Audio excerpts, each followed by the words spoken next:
love that music. CPACers, how are we this morning? Yeah! What a great morning of discussion, and I'm really looking forward to unpacking so much that we've been able to hear this morning over our time of fellowship this weekend. So it's great to be back in the safe space of CPAC. But I just wanted to share something with you. On my early morning walks where I live in Wodonga, down in Victoria, I often head out to Bandiana, an army base.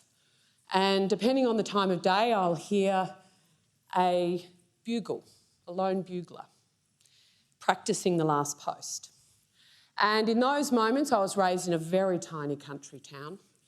It takes me back to the cenotaphs that are in every little tiny town around this great country of ours, every capital city, inscribed with the names of husbands, brothers, sons, fathers, often too many with the same surname, of those who fought for us and our country and our values a long time ago.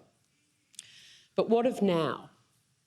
In my street, in your street, who would stand up and fight? Who would stand up and fight? Who would volunteer to defend our country, our values, in the event of a war? The answer to that question is incredibly complex than we might first assume, because a nation's story doesn't tell itself. It needs someone to tell it, someone to tend that story, or otherwise someone else gets to write it. And we have an industry in our universities, our public service, and elsewhere in our media devoted to deconstructing our national story and tearing it down. One of the reasons immigration has become such an incendiary issue is because nothing reshapes a national story more quickly than those who come to be part of our great country. Whether you've been here for 5 weeks, 5 generations, or 50,000 years, all of us have brought some baggage along the way with us. And it's what we do with that baggage once we arrive. Is it going to positively contribute to this great country, or is it going to undermine the very things that make us great? This is my 3rd CPAC address, and it's the 3rd time I'll be warning against an immigration program that's straining housing, infrastructure, services and social cohesion. And it's the 3rd time that I'll be discussing the excesses of greed and power of big business, big government and big tech, and the importance, the critical importance as conservatives of small business, localism and traditional Christian values. Thank you. For 2 elections now, as a senior shadow cabinet minister, I have pushed for a population and settlement policy. This country hasn't done a green and white paper process on population since Malcolm Fraser was in power. And we've seen the consequent result. Congested cities, social cohesion, fraying, and indeed Australians, as they did recently in many marches, standing up and saying, enough is enough. We need to have that conversation to understand, what do we want Australia to look like in 50 years' time?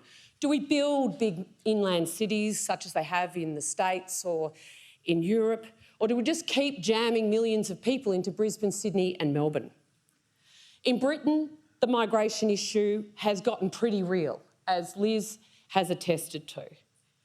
The wide open gate to illegal immigrants over recent years has resulted in major social problems and justified serious civic unrest.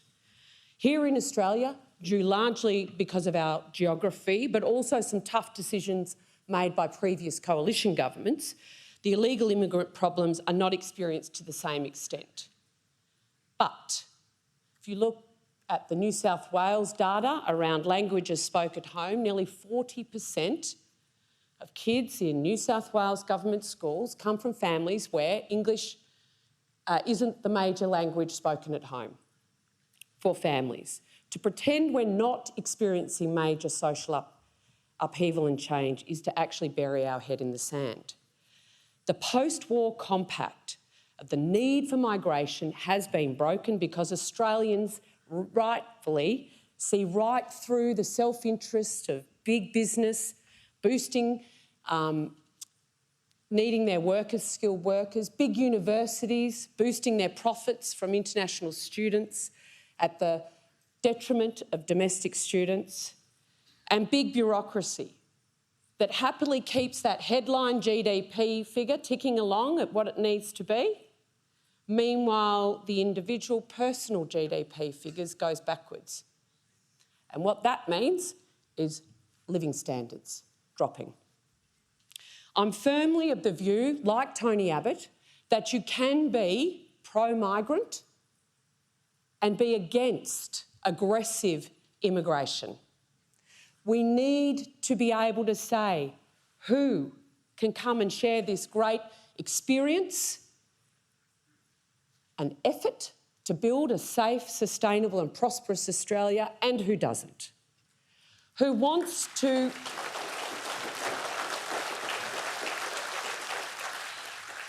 who shares our common values, who is prepared to stand under one flag.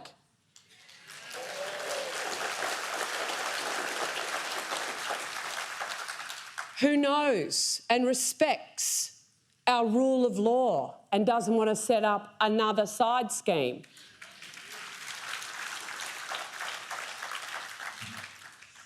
We've got to manage the numbers so that we can plan for it, not just for our economy, but for our social cohesion going forward. And who today says welcoming Greeks and Italians from Europe, a war-torn Europe, wasn't a good thing? Who would say that now? No one. And together we've been able to build a magnificent country, a huge success. But that's because that wave of migrants, the Vietnamese after them, chose to become Australians. Chose to become Australians. And to share this common effort, because it's hard to build a country and a nation state that we can all be proud of. There's a few things that I think make Australia who we are. Our egalitarianism, service and sacrifice to each other and to our communities, making sure English is our common language, our love of sport, community, faith and family, and you've got to love hard work. You've got to love it, and we need to keep rewarding it. Last week I sat in Shepparton. Who knows where Shepparton is? Yeah. I sat in Shepparton with some Sikh farmers in that community. They were orchardists. They'd come from the Punjab. They love our country. They love the rule of laws. They believe in liberal democracies, peace and freedom, and they want to work hard. These are exactly the people we need in this country. We need more of them, and we need fewer people who hate liberal democracies, who don't want to see women in positions of power, who want to harm gay Australians, and who want to set up a separate legal system such as Sharia law. We do not need Islamists in this country.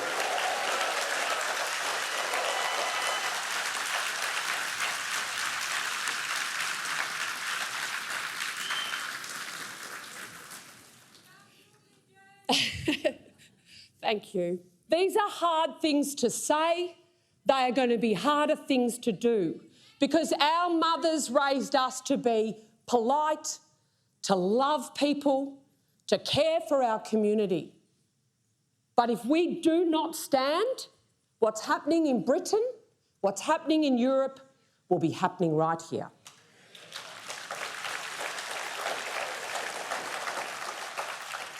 To feel loyalty to your country, you have to feel ownership. Your country has to have a stake in you, and you have to have a stake in your country. And I'm not just referring to recently arrived migrants. The average age of a person getting their first home in Australia right now is 36. I know, I was shocked too when I heard it. The average price, I thought it was all about smashed avocados. That's the age of my children. I stopped going out so much. But when you look at the data doesn't lie. To purchase a home in Australia, the average house price has climbed to be 14 times what the average Australian wage is. 25 years ago, it was only 6.5 times. When many of you would have bought your home, it would have been 3 times the price. So there is a real problem for young Australians. The Bank of Mum and Dad, and I'm sure there's a few bank managers here in the audience, is now the 11th largest lender in the country for the deposit gap in particular. And that's if you're lucky enough to have a Bank of Mum and Dad available to you. The social consequences of these statistics are actually enormous.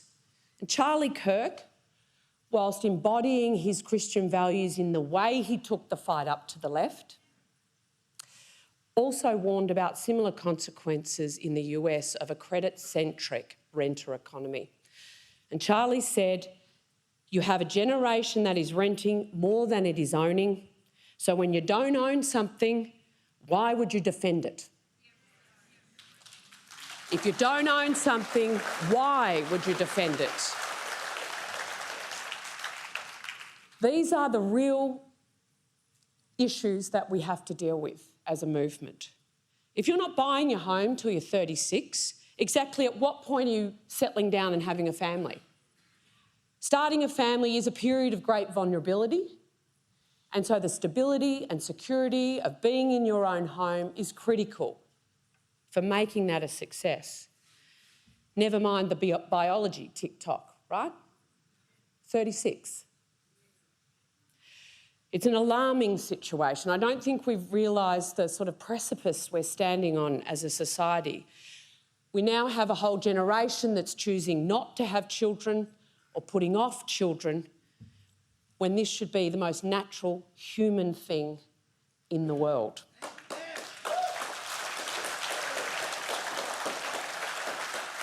The pressure on young Australians include the soaring cost of rent and housing, their HECS debts that take years to repay, and the diabolical choices, particularly for young women, about careers, childcare.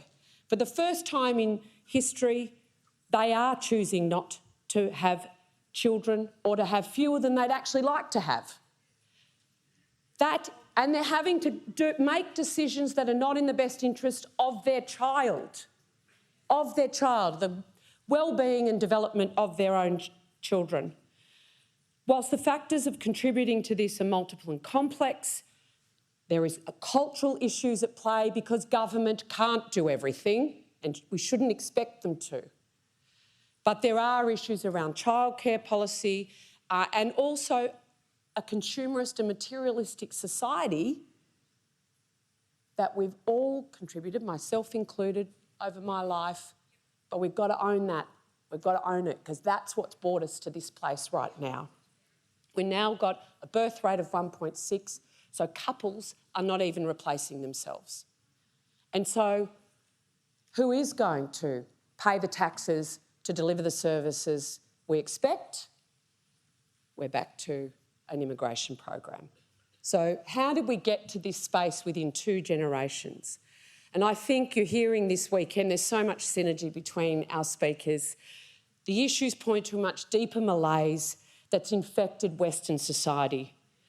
The question of whether this malaise is a spiritual crisis caused by liberalism or whether liberalism has been caused by a spiritual crisis, I don't know, and I look forward to debating that and having that discussion over the coming couple of days.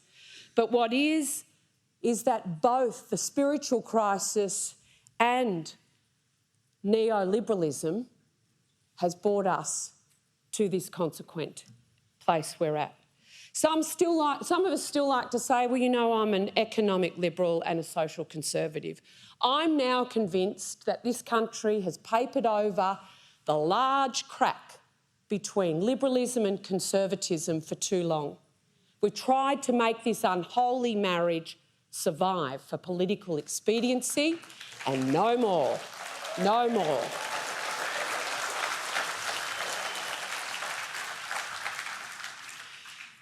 Because what happens with excessive liberalism at its end point is self-autonomy becomes the only form of morality. The very things that maintain a good life, the family, the community, the nation-state, are corroded. There was once a time when we shared a moral framework, the Judeo-Christian ethos, if you're not a Christian, Christian values, if you are, but that ethos recognises that humans are fallen beings and they actually need non-government interventions of conscience, of family, of community, of agreed practices and beliefs as guardrails to keep them on the right track against the very worst of human nature. Not government, that. But it also gave us a language, Judeo-Christian values, a language around what was right and wrong, that there were limits to human behaviour. There are, if you like, natural laws. That framework has absolutely collapsed. We are now in a post-Christian, post-truth reality. People like our own Greg Sheridan have written, Christendom is gone and in its place are shifting and conflicting moralities, self-created truths, narcissism and endless conflict. And in a similar way, thanks for that, up the back, in a similar way, liberalism has proclaimed a world where there are no limits to the market, no limits to rapacious human appetite, no limits to consumption. So what does that world look like? It looks like global entities, and take your pick, Google, Amazon, Meta, BlackRock. It looks post-Westphalian. There is no nation state. There are no borders. It looks like gender ideology where humans can literally not believe their eyes about who's a man and who's a woman.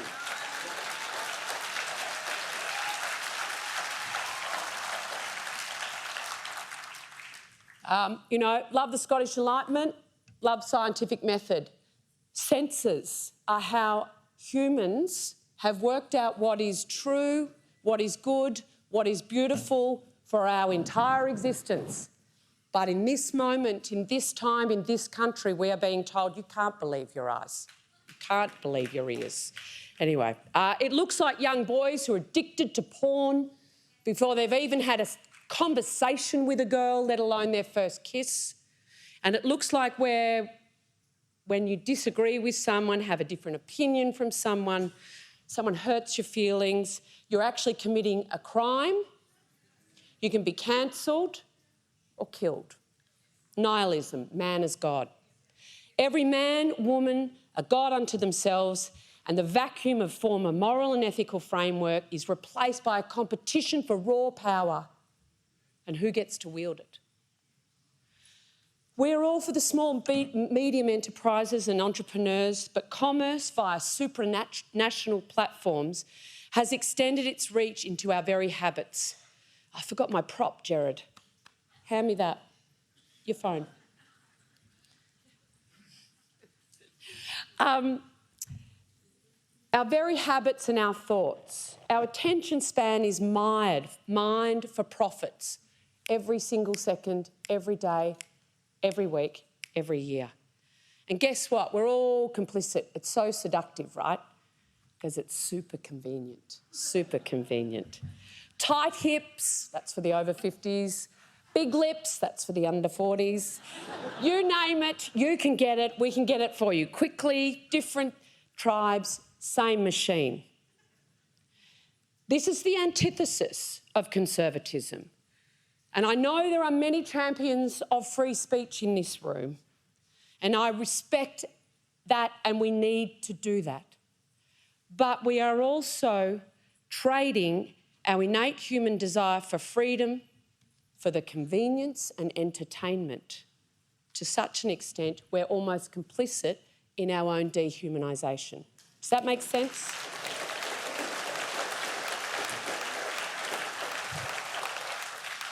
So forget the Stasi coming to knock on your door. They're already in the house. And they're in your kids' ears and eyes. It's here. We're risking losing our very humanity. So I've painted a terribly bleak picture. But we're here, and I love our theme this weekend, engage, unite, act, because that's exactly what we need to do. The answer is, what can we do? A lot, both as individuals, in our own small platoon of our family and our community, our sports clubs, our churches, our political parties, but also collectively and politically. Firstly, we have to do everything in our power to re-enfranchise younger Australians, because the longer they feel left out of our country, the more likely they are to look for easy answers in radical ideologies. And as we've seen overseas, and in the US particular, when truth is proclaimed without fear, young people have actually found it incredibly attractive. So let's do more of that. Let's be brave.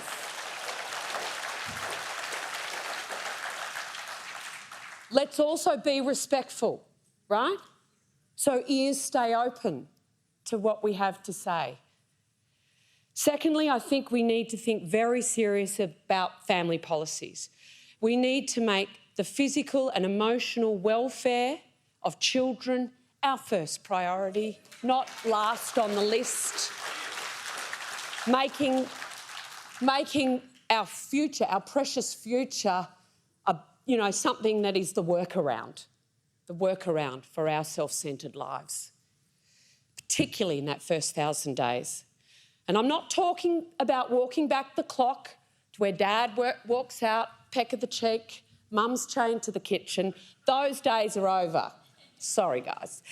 But there is a way we can have a modern conversation about this so that our daughters and our sons can be magnificent parents and live the good life with our grandchildren in a safe, sustainable and prosperous country. But we need to get the policies right. And thirdly, the centre-right of politics, and that's all of us, amen, has to stop fighting amongst ourselves.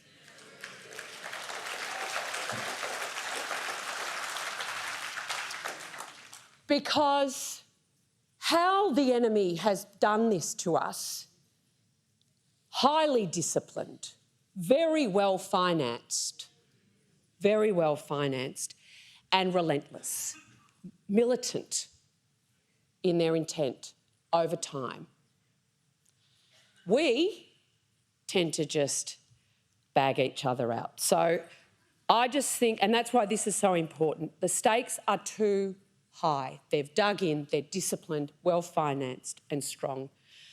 And we also need to recognise that the solution to the breach of social contract that I spoke about between young people in our great country and the ownership that we have inflicted on society, the solution to that lies in true conservatism, in a Burkean conservatism. Local community, family, faith, our small platoons. We must be able to articulate our policies in a language that resonates with modern Australia and with actual actions. Live it out. Like Charlie Kirk, let your actions show your value system. It's not the government's problem to solve everything. The onus is on us. We're going to have to be countercultural, and I love that Liz said that before me. But it's true. It's true. And we need leaders to do that. Now, his communism aside, let's put on our Che Guevara T-shirts. He smoked cigars. He was a pretty good shot. My kind of guy. But this is what is in front of us. No more polite conversations to keep the peace at Christmas. We have to tell truth to lies. In the political... Oh, thank you. Thank you. So in the political field, I'm certain, ultimately, the answer to our problems don't lie with political parties of protest. Unlike the UK and the United States, we don't have optional voting, we don't have first past the post. Everyone in Australia votes, and it's a preferential system, and that is something we have to grapple with. We need a party of government that rigorously applies its conservative values consistently across the board so Australians can trust what those politicians say and what they're going to do. History reminds us that riots and revolutions can look a bit the same. But some revolts have tipping points. Are we watching that right now? Has the US already had their tipping point? Is the UK about to? Let's put aside our differences.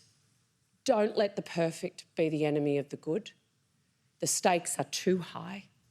Choose discomfort over comfort, truth over lies, and let's get in there and fight. Thanks for having me.